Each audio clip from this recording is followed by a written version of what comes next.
Set.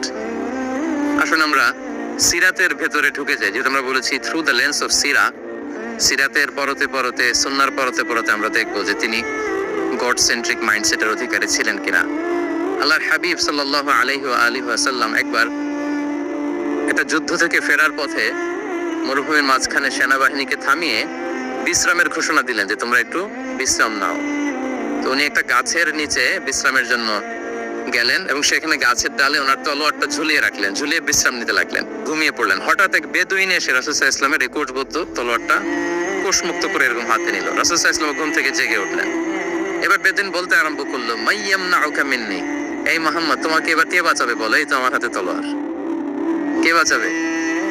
সাথে সাথেই আল্লাহর হাবিব সাল্লাল্লাহু আলাইহি ওয়াসাল্লাম উত্তরে বললেন আল্লাহ। উত্তরে কি বললেন?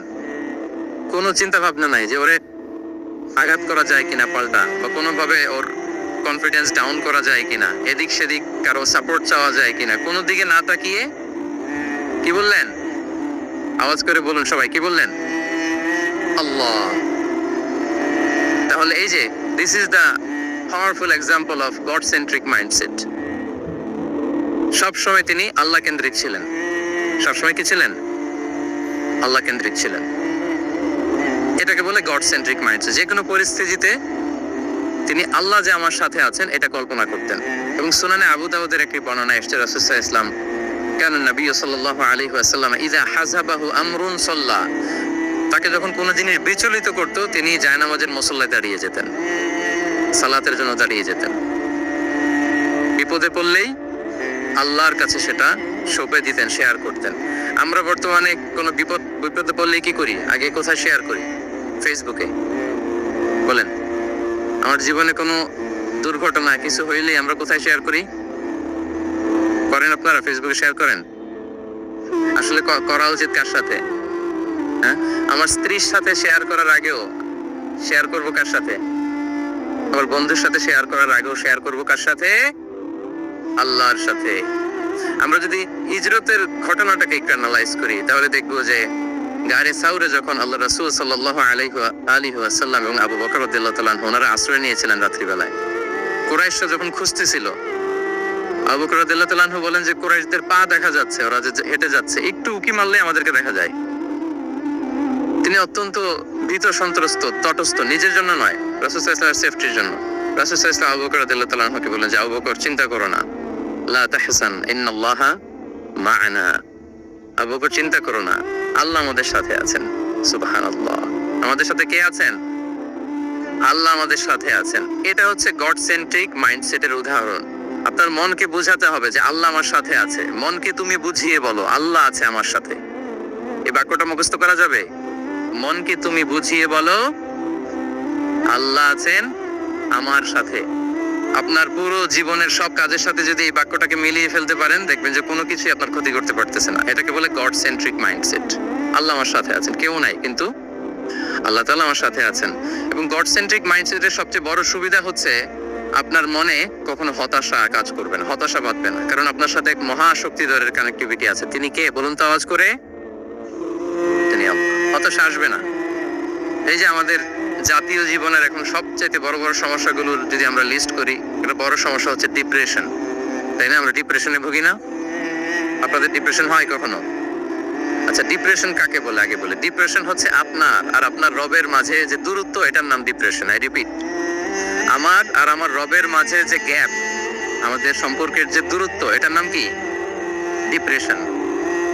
আপনি যত আল্লাহর সাথে সম্পর্ক জোরদার করতে পারবেন, ডিপ্রেশন আপনার থেকে দৌড়ে পালাবে। এজন্য আমাদের বিশ্বাসীদের জীবনে কোনো ডিপ্রেশন নাই। আছে? আমাদের ডিকশনারিতে কোনো ডিপ্রেশন আছে বলেন তো? আমাদের সাথে আল্লাহর সম্পর্ক কেমন বলেন? মজবুত? আলহামদুলিল্লাহ পড়ুন সবাই।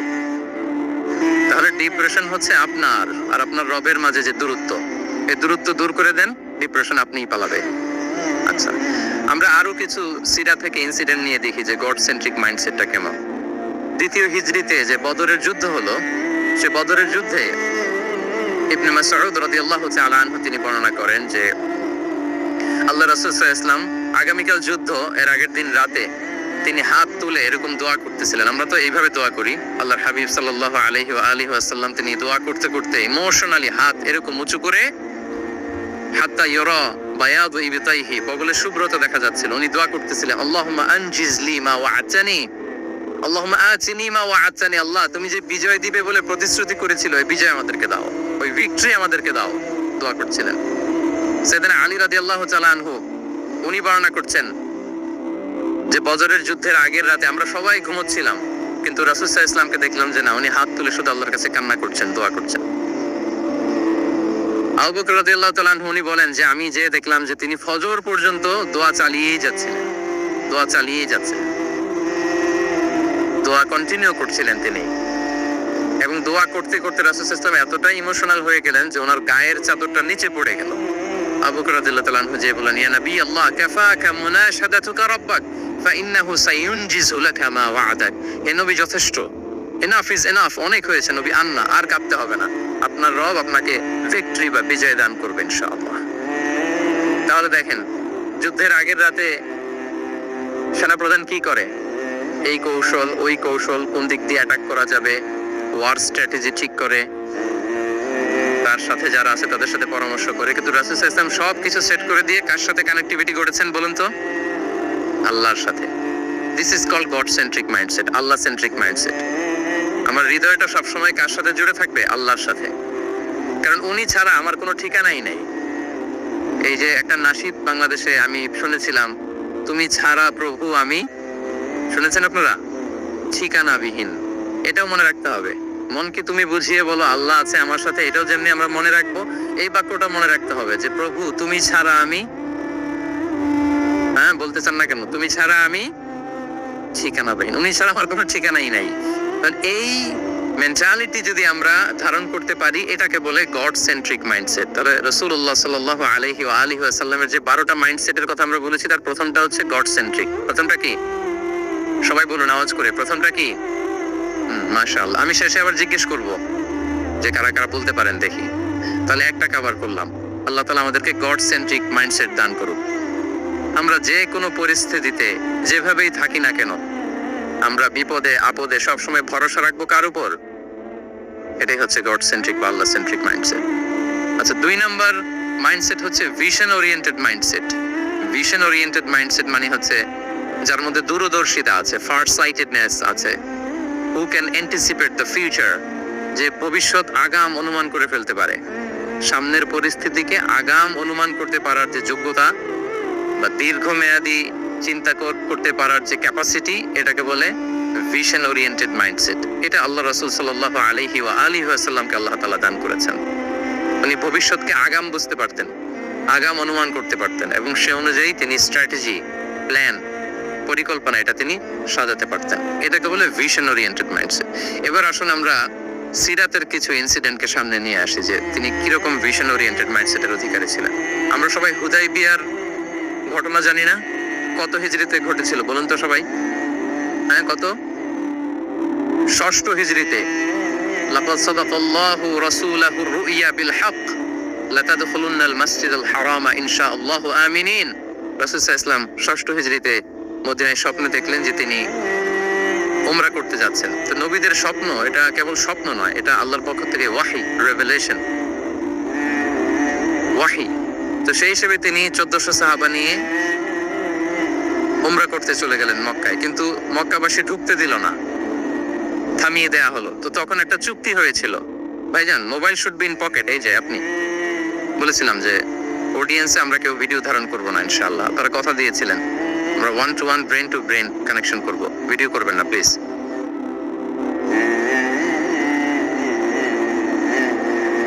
তাহলে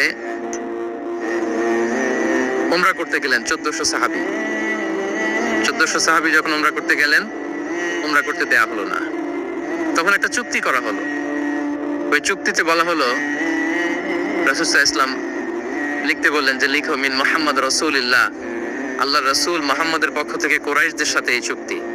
কুরাইশরা আপত্তি করলো যে না, শুধু মুহাম্মদ লেখা যাবে, রাসূলুল্লাহ লেখা যাবে না, কারণ তুমি যে রাসূলুল্লাহ, আল্লাহর রাসূল, এটা যদি আমরা মেনে নেই তাহলে তোমার সাথে আর আমাদের দ্বন্দ্ব কিসের, আমরা তো ভাই ভাই হয়ে গেলাম, রাসূলুল্লাহ কাটো।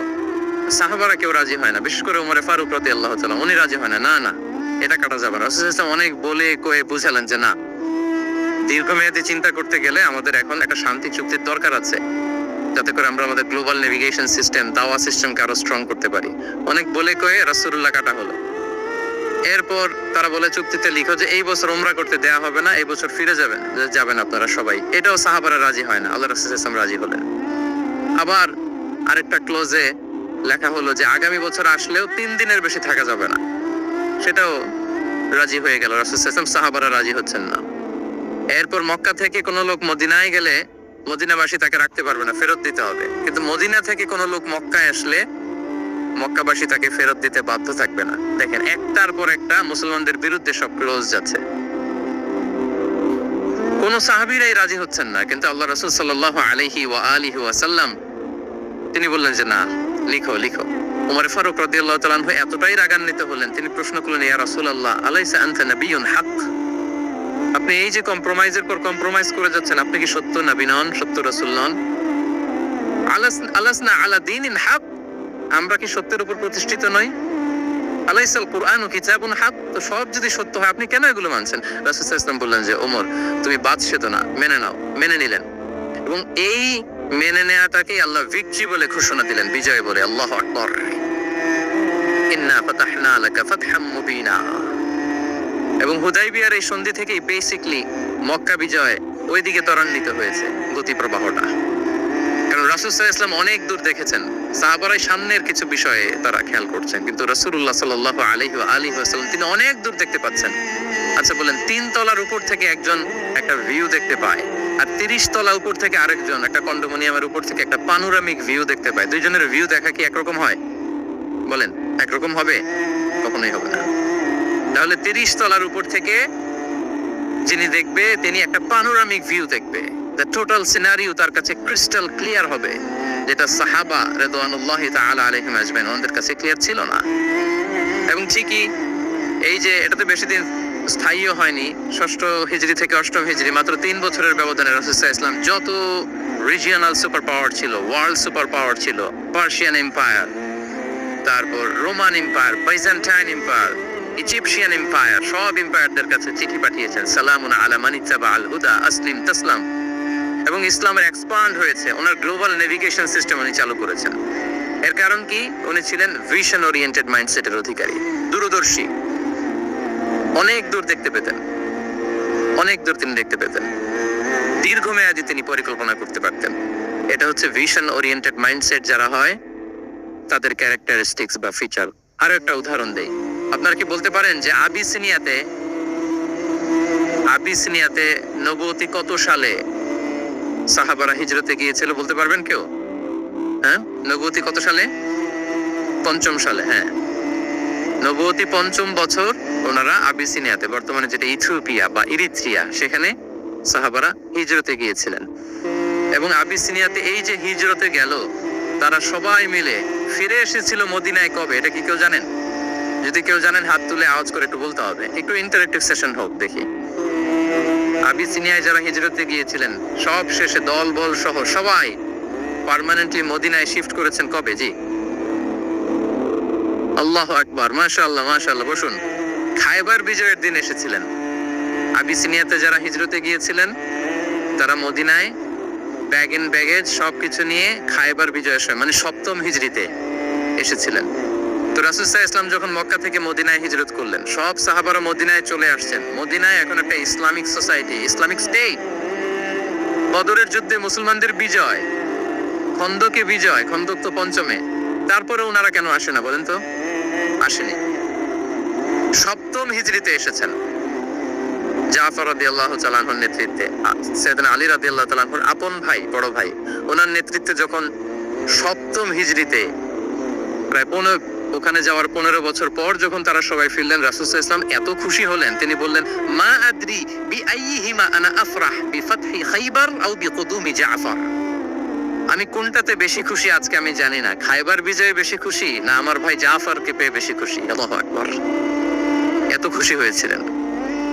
তো এখন এমনি তো মনে প্রশ্ন জাগে যে রাসূল সাল্লাল্লাহু আলাইহি ওয়াসাল্লাম যখন মদিনায় চলে আসলেন, কোরআনের আয়াতগুলো নাজিল হয়, সালাত ফরজ হলো, যাকাত আসলো, সব হলো, একটার পর একটা হচ্ছে, ইসলামিক স্টেট, তো ওনারাই কেন আবিসিনিয়াতে পড়ে আছেন?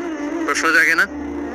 ওই সময় একটা ক্রাইসিস মোমেন্ট ছিল, তখন ওনারা গিয়েছিল আবিসিনিয়াতে, কিন্তু আসে না কেন? ওনারা এসেছেন সপ্তম হিজরিতে। এর কারণ আবিসিনিয়ায় কিছু মুসলিমদেরকে রেখে দেওয়া, এটা রাসূলুল্লাহ সাল্লাল্লাহু আলাইহি ওয়াসাল্লামের প্ল্যান বি ছিল। কি ছিল? Plan B. রাসূল সাল্লাল্লাহু আলাইহি ওয়াসাল্লাম অপেক্ষা করছিলেন যে মদিনাকে প্রথমে ইন্টারনাল যত থ্রেট আছে এগুলো থেকে মুক্ত করতে হবে, এরপরে মদিনাকে যত এক্সটার্নাল থ্রেট আছে এগুলো থেকে মুক্ত করতে হবে। সব যখন মুক্ত করে উনি দেখলেন যে না, মদিনা সেফ জোন, এখন আর আলাদা একটা বেজ, একটা এক্সট্রা সেফ জোন বা এডিশনাল বেজ আমার কোথাও দরকার নাই, তখনই তিনি লোক পাঠালেন যে যাও, জাফরের নেতৃত্বে আবিসিনিয়ায় যারা হিজরত করেছে তারা সবাই মদিনায় চলে আসো। সুবহানাল্লাহি বিহামদি। তাহলে একটা প্ল্যানে কাজ করতেন না। আমরা তো এরকম করি, একটাই প্ল্যান। প্ল্যান কটা? এটা যদি ওয়ার্ক না করে শেষ, আমু নাই, সালাও নাই।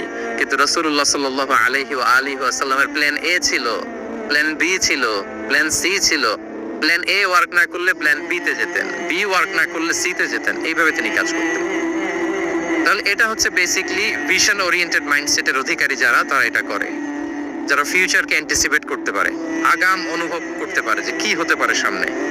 এই যে বাংলাদেশের বিভিন্ন প্ল্যান পরিকল্পনা আমরা দেখা যায় যে এখান দিয়ে একটা ব্রিজ করে পরে ভাঙতে হয়, রাস্তা একটা তৈরির পরে ভাঙতে হয়, কোথায় এক টানেল হয়ে আছে প্রতি মাসে মাসে এখন লস হয়, তারপর 1 ঘন্টা বৃষ্টি হলে পুরো ঢাকা শহর এটা বন্যা হয়ে যায়। এগুলো হচ্ছে একাধিক প্ল্যান না থাকা, ভিশনারি অ্যাটিটিউডের অধিকারী না হওয়ার কারণে এই ঝামেলাগুলো আমাদের হচ্ছে। তো প্রফেটিক সিরার, এই প্রফেটিক মাইন্ডসেট থেকে আমাদের নেয়ার বিষয় হচ্ছে এটা যে আমাদেরকে ভিশনারি অ্যাটিটিউডের হতে হবে। রাসূল সাল্লাল্লাহু আলাইহি ওয়াসাল্লাম ভিশন ওরিয়েন্টেড মেন্টালিটির ছিলেন।